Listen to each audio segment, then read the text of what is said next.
A head for an eye. That's the exact phrase Secretary of State Marco Rubio used today to describe American policy toward Iran going forward.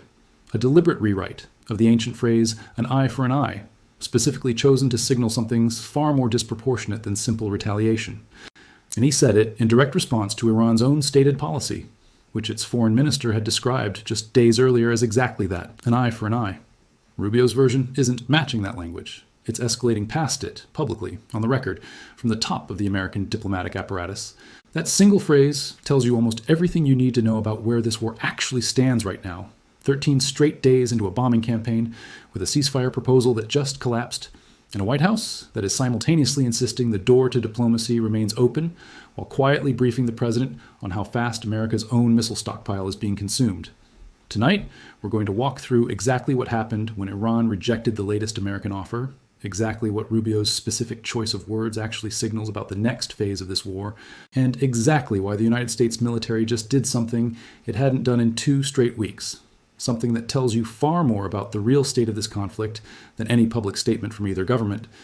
If you've been following this war through individual strike reports alone, you've been missing the strategic picture forming underneath them right now.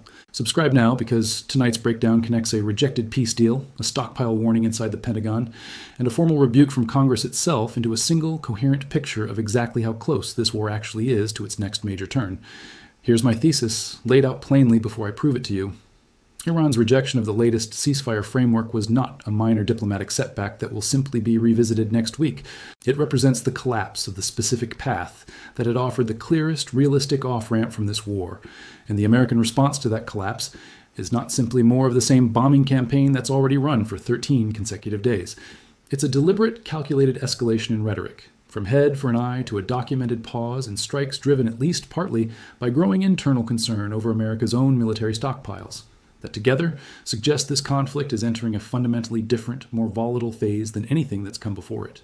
Let's start with exactly what happened to the ceasefire proposal, because the collapse of this specific deal is the foundation everything else in tonight's video is built on.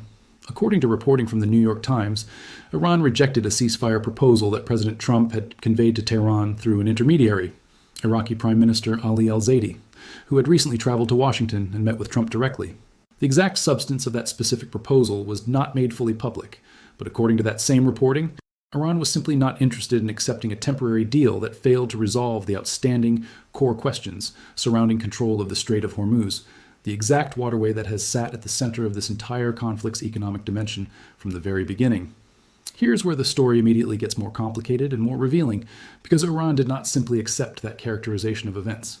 Iranian officials pushed back directly, spurning the media reports that they had rejected the proposal at all, and instead placing the blame for this latest uptick in regional violence squarely on the Trump administration, condemning what they described as a breach of its promises, as stated in the original memorandum of understanding that had laid out a pathway toward long-term peace. Iranian officials went further, specifically criticizing the New York Times report itself as misleading. And, in an unusual twist, Baghdad, the same government that had actually served as the intermediary carrying this specific proposal, separately rebuffed the story as well on the same day it was published. Think about what that specific disagreement actually tells you. 3 separate parties, the United States through its reporting, Iran through its own official statements, and Iraq through its role as the actual go-between, are all offering different competing accounts of what actually happened with this exact proposal. That is not the picture of a clean, clear diplomatic breakdown with an obvious villain. That's the picture of a genuinely murky, contested moment where nobody involved fully agrees on what was actually offered, what was actually rejected, and who is actually responsible for this specific setback. And here's the detail that matters most for understanding where things stand right now. Neither American nor Iranian officials have verbally signaled any return to diplomacy since this specific dispute erupted, even as the human cost of this conflict's most recent wave of lethal attacks has continued spiraling. According to Hossein Kermanpour, a spokesperson for Iran's health ministry, 59 people have been killed and 666 others injured inside Iran since June the 27th alone. On the American side, the Pentagon has confirmed at least 4 U.S. service members killed during this most recent wave of Iranian retaliatory strikes. Like and subscribe right now, because Trump's own public statements in the immediate aftermath of this collapse reveal a genuinely fascinating contradiction, one that tells you exactly how unresolved this entire situation actually remains. Let's walk through exactly what Trump himself has said over these past several days. because his own language captures the genuine uncertainty sitting at the heart of this moment better than any outside analysis could. Speaking to reporters at the White House, Trump acknowledged directly that the U.S. is actively negotiating with Iran, while simultaneously adding that it's entirely possible the military continues its bombing campaign, or even escalates it further. That's not contradictory framing by accident. That's Trump explicitly holding both possibilities open at once, refusing to commit publicly to either a genuine diplomatic breakthrough or further military escalation, precisely because, based on everything we've just walked through, neither path has actually been foreclosed yet. Then, just today, speaking again from the Oval Office, Trump offered an assessment that seemed to lean more optimistically toward diplomacy, stating he has not yet decided whether to launch a large-scale military offensive against Iran, and describing Iran as becoming, in his words, more and more serious in its negotiations with Washington, suggesting the ongoing discussions could still lead to a genuine diplomatic breakthrough. But in that same set of remarks, describing the broader war, Trump offered a noticeably different, more skeptical characterization, saying he thinks Iran would, quote, love to make a deal, but that he doesn't, quote, think they're ready to. Sit with that specific contradiction for a moment, because it's genuinely revealing. In the span of a single set of public remarks, Trump described Iran as becoming more serious in negotiations, while simultaneously saying he doesn't believe they're actually ready to make a deal. Those two statements aren't necessarily contradictory in a strict logical sense. A country can be becoming more serious about negotiating while still not yet being ready to actually sign. But the emotional and strategic tone of those two statements pulls in genuinely different directions. One suggests real, measurable diplomatic progress. The other suggests Trump himself remains fundamentally skeptical that Iran's leadership has actually reached the point of genuine capitulation. Here's a question worth sitting with for a moment. If the President of the United States himself cannot offer a fully consistent public assessment of whether Iran is genuinely close to a deal or fundamentally not ready for one, what does that tell you about how much clarity actually exists inside the American government's own intelligence and diplomatic picture of Iran's true internal decision-making right now?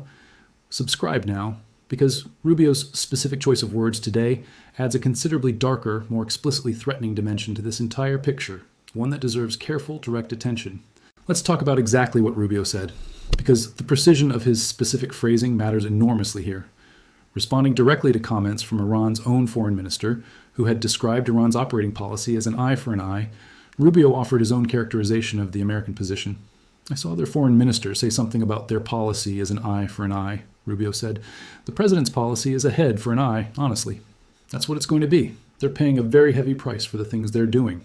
That specific phrase, a head for an eye, is a deliberate, calculated escalation beyond the traditional formula it's directly referencing. The original phrase, an eye for an eye, describes proportional retaliation, a response matched in scale directly to the original harm inflicted. Rubio's version explicitly discards that principle of proportionality altogether, replacing it with language that signals a response deliberately, intentionally disproportionate to whatever specific action triggered it. When the American Secretary of State chooses that exact phrase, publicly, on the record, in direct response to a specific quote from Iran's own foreign minister, that's not an accidental slip of the tongue. That's a deliberate rhetorical escalation designed specifically to signal that the stated American doctrine toward Iran going forward is explicit disproportionality as policy.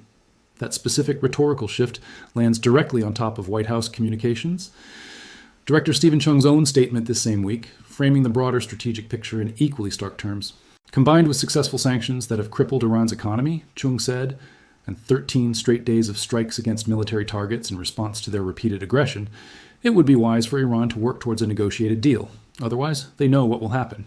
That phrase, they know what will happen, left deliberately unspecified, functions as exactly the kind of open-ended threat that's designed to maximize psychological pressure, precisely by refusing to define its own limits. If you've made it this far, drop a comment telling me whether you think Rubio's specific phrase, a head for an eye, represents a genuine shift in stated American doctrine toward this conflict, or whether you read it primarily as calculated rhetorical pressure, not necessarily reflecting any actual change in the operational strikes already underway. I want to hear how you're reading the gap between escalatory language and escalatory action, because that gap is exactly where this story gets genuinely complicated.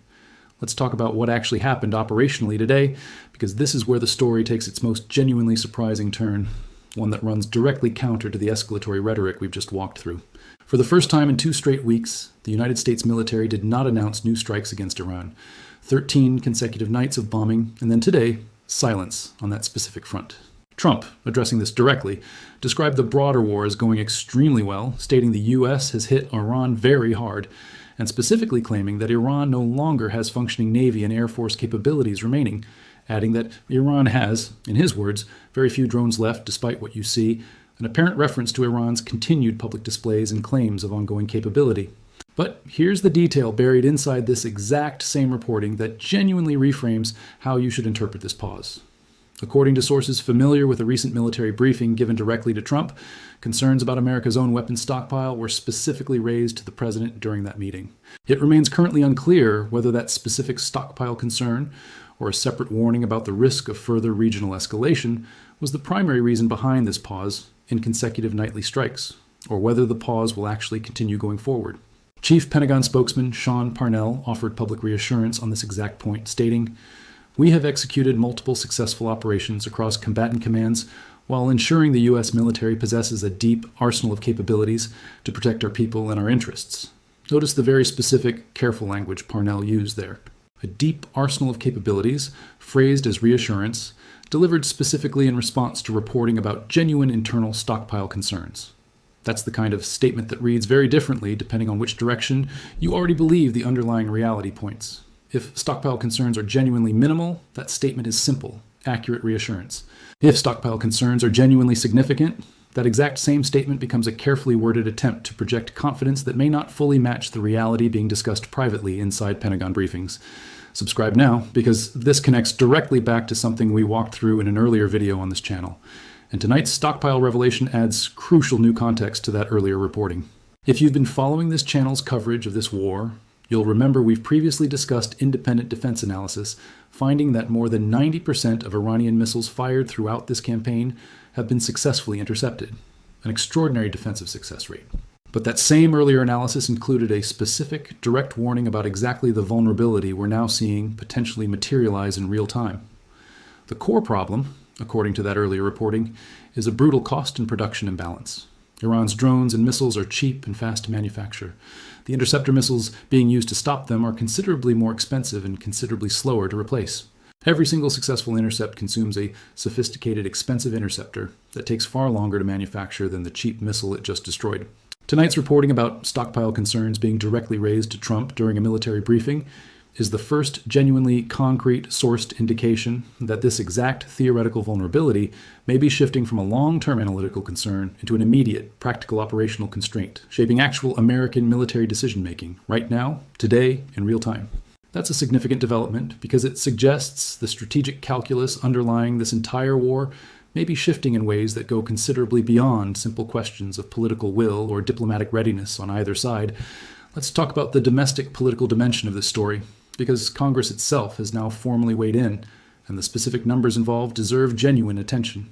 The Republican-led United States House of Representatives passed legislation this week directing President Trump to halt military action against Iran, a formal war powers resolution that represents a genuinely significant, symbolic rebuke from Trump's own party. The vote itself was 214 in favor, 208 opposed, with 4 Republicans specifically joining Democrats in voting for the resolution. That specific vote margin matters enormously for understanding the genuine political pressure building around this conflict. This isn't simply a party line vote where Democrats alone are expressing opposition to continued military action. 4 members of Trump's own party crossed over to support a formal resolution directing him to halt strikes, a genuinely rare form of intra-party dissent on matters of ongoing military action, especially one this significant in scope and duration. Combined with the confirmed casualty figures we walked through earlier, 59 Iranians and 4 American service members killed in this most recent wave alone, and the growing public reporting around domestic economic strain from rising gas prices and broader inflation pressure tied directly to this war's disruption of global oil markets. A genuine political cost is accumulating around this conflict's continuation, one that exists entirely separate from whatever the actual battlefield and negotiating dynamics between Washington and Tehran ultimately produce. Here's what makes tonight's specific combination of developments so genuinely significant when you look at them together, rather than as isolated headlines. A rejected ceasefire proposal, with all 3 involved parties disputing exactly what happened. A Secretary of State publicly adopting deliberately disproportionate rhetoric. A head for an eye in direct response to Iran's own stated policy. A president simultaneously claiming Iran is becoming more serious about negotiating, while also stating he doesn't believe they're actually ready for a deal. A confirmed pause in strikes after 13 consecutive nights, driven at least partly by genuine internal concern over America's own weapons stockpile, and a formal bipartisan adjacent congressional rebuke directing the president to halt military action altogether. Every single one of those threads is pulling in a genuinely different direction, some toward continued or expanded escalation, some toward genuine restraint, and some toward mounting domestic political pressure to simply end this entirely. Let's talk about the broader context surrounding this specific ceasefire collapse, because it's worth remembering that this is not the first attempt at a diplomatic resolution to falter throughout this entire war. According to detailed analysis from the Council on Foreign Relations, an earlier deal, reached weeks before this current collapse, was itself widely criticized at the time as an act of appeasement, having failed to achieve either a reopening of the Strait of Hormuz through military force or Trump's other stated broader objectives, including the overthrow of Iran's regime and the full abandonment of its nuclear program, missile program, and support for regional proxy forces. That same analysis noted that Iran's hardline factions have shown no interest in simply accepting the more limited economic gains available to them through such a deal, precisely because Iran has discovered, through direct experience across this entire war, exactly how much leverage it can exert globally by maintaining control over the Strait of Hormuz specifically, and remains in no hurry to voluntarily relinquish that leverage. That specific dynamic, Iran's own recognition of the outsized global leverage it currently holds through its control over this single waterway, helps explain why the latest ceasefire proposal reportedly collapsed over exactly the same unresolved issue. Iran wasn't interested in a temporary deal that left the core Hormuz question unresolved, precisely because that unresolved question is the single greatest source of continued leverage Iran currently holds in this entire conflict. Every day that question remains unresolved is a day Iran retains genuine, significant influence over global oil markets, an influence it has shown no willingness to surrender in exchange for anything less than a durable, comprehensive resolution to its own core strategic demands. Here's what I want you to watch over the coming days, because these are the specific signals that will tell you which of tonight's competing directional pulls toward escalation or toward genuine restraint is actually winning out inside the real decision-making happening in Washington and Tehran right now. First, watch whether the pause in consecutive nightly strikes against Iran continues, or whether strikes resume in the coming days. If the pause holds and extends, that would provide considerably stronger confirmation that the stockpile concerns raised directly to Trump during that recent military briefing are genuinely shaping operational decisions, rather than the pause simply reflecting a single night's tactical decision unrelated to any broader strategic constraint. Second, watch whether any concrete, verifiable diplomatic follow-up emerges in the coming days, specifically through the same Iraqi channel that carried this most recent, now rejected proposal. Prime Minister al-Zaidi's role as an active intermediary between Washington and Tehran hasn't disappeared simply because this specific proposal failed. If reporting emerges of renewed Iraqi-mediated contact between the two sides in the coming days, that would suggest both governments remain genuinely interested in finding some eventual path forward, despite this particular setback. If that channel instead goes quiet entirely, that silence would itself be a meaningful signal that both sides may be settling into a more prolonged period of continued military confrontation rather than active negotiation. Third, and this is the detail I think matters most given tonight's specific revelations, watch whether any additional reporting emerges quantifying the actual scale of America's interceptor and munitions stockpile concerns with greater specificity. Right now, we have a genuine, sourced indication that this concern was directly raised to Trump, but we don't yet have concrete, specific numbers describing exactly how depleted any particular category of American weaponry actually is. If more detailed, specific reporting on that exact question emerges in the coming days, it would meaningfully sharpen our understanding of exactly how much genuine operational constraint is now shaping American strategic decision-making in this war, versus how much of the current pause reflects purely tactical or political considerations instead. There's a broader strategic pattern worth naming directly before we close this out, because I think it captures something genuinely important about how this entire war has actually unfolded across its full duration so far. Nearly every single major turning point in this conflict, going back through multiple previous ceasefire attempts, multiple previous deadline threats, multiple previous moments where either side appeared to be approaching a genuine resolution, has ultimately followed the same basic pattern. Genuine diplomatic momentum builds, a specific proposal emerges, and then, at the critical moment, that proposal collapses over exactly the same core, unresolved issue, control over the Strait of Hormuz, sending both sides back into another cycle of military escalation before diplomatic contact eventually resumes again. Tonight's collapsed ceasefire proposal fits that exact same pattern precisely, another iteration of a cycle that has now repeated itself multiple times across this entire war's duration. That pattern matters enormously for understanding what today's specific developments actually mean going forward. This is very likely not the final collapse of diplomacy in this conflict. Based on the established pattern across this entire war, it's simply the latest iteration of a cycle that has proven remarkably durable and remarkably resistant to permanent resolution in either direction, toward full military victory for either side, or toward a genuine, comprehensive, negotiated peace. Understanding that established patterns should temper both excessive alarm at today's collapsed proposal and excessive optimism about any future proposal that eventually emerges to replace it. Let's bring this together and look at the complete picture as it stands tonight, because the honest version of this story requires holding several genuinely competing signals together rather than collapsing them into a single, simple narrative in either direction. What is confirmed?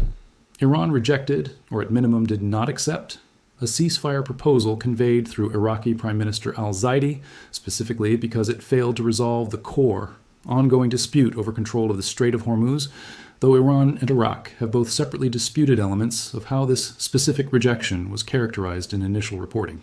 Secretary of State Rubio publicly adopted deliberately escalatory language today, describing American policy as a head for an eye, in direct, explicit response to Iran's own stated eye for an eye framing. President Trump's own public statements over the past several days have contained genuine internal tension, simultaneously describing Iran as becoming more serious about negotiations, while also stating he doesn't believe they're actually ready for a deal. The United States military paused new strikes against Iran today for the first time in 13 consecutive nights, with sourced reporting indicating genuine concerns about America's own weapons, stockpile, were directly raised to Trump during a recent military briefing. The U.S. House of Representatives passed a formal war powers resolution this week directing Trump to halt military action against Iran, with 4 Republicans joining Democrats in that vote.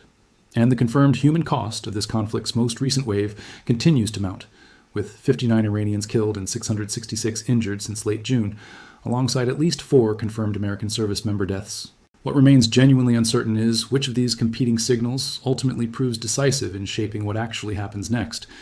The escalatory rhetoric from Rubio and the broader White House messaging points toward continued, potentially intensifying military pressure. The confirmed pause in strikes, combined with genuine internal stockpile concerns and mounting congressional pressure, points toward a possible period of at least temporary restraint. And the well-established historical pattern across this entire war, repeated cycles of diplomatic momentum followed by collapse, followed by renewed military escalation, followed by eventual renewed diplomatic contact, suggests that whatever happens in the immediate coming days is unlikely to represent this conflict's final, permanent resolution in either direction. That's the honest state of this story as of tonight.